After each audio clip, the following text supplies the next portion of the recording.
Assalamualaikum warahmatullahi wabarakatuh. Pada kesempatan ini, saya Nur Azila akan menjelaskan materi tentang politik kebijakan dan peran kekuasaan dalam merumuskan serta mengimplementasikan kebijakan pendidikan. Materi ini penting dipahami karena dunia pendidikan tidak pernah lepas dari proses politik dan kekuasaan.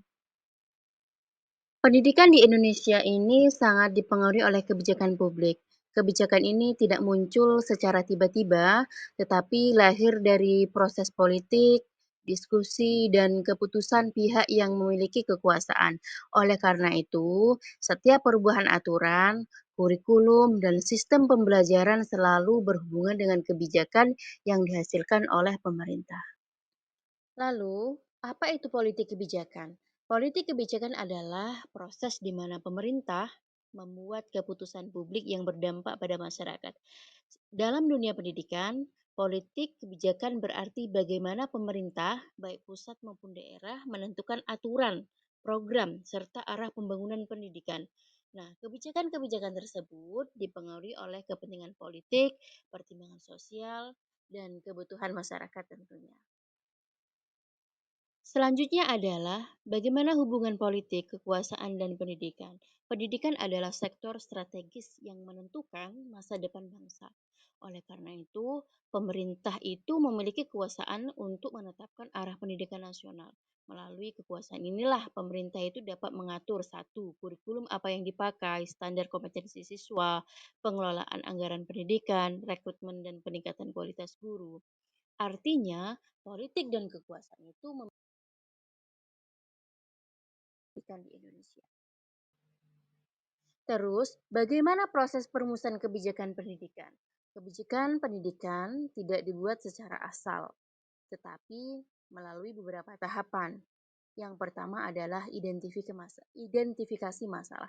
Maksudnya adalah di sini misalnya rendahnya literasi atau kualitas sarana sekolah. Yang kedua, perumusan alternatif kebijakan. Hal ini melibatkan ahli pendidikan, birokrat, dan pemangku kepentingan. Yang ketiga, pengambil keputusan.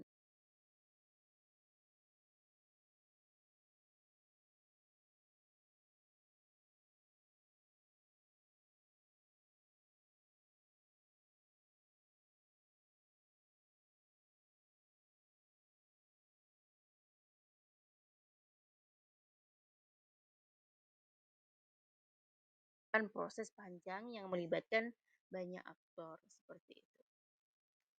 Lalu, apa contoh pengaruh kekuasaan dalam kebijakan pendidikan? Nah, beberapa contoh nyata pengaruh kekuasaan terhadap pendidikan. Satu, perubahan kurikulum seperti KTSP, kurikulum 2013 hingga kurikulum Merdeka. Yang kedua adalah rekrutmen guru P3K dan PNS. Ini bergantung pada keputusan pemerintah pusat. Yang ketiga adalah digitalisasi sekolah. Nah, melalui program Merdeka Mengajar dan transformasi teknologi. Semua contoh tersebut itu menunjukkan bahwa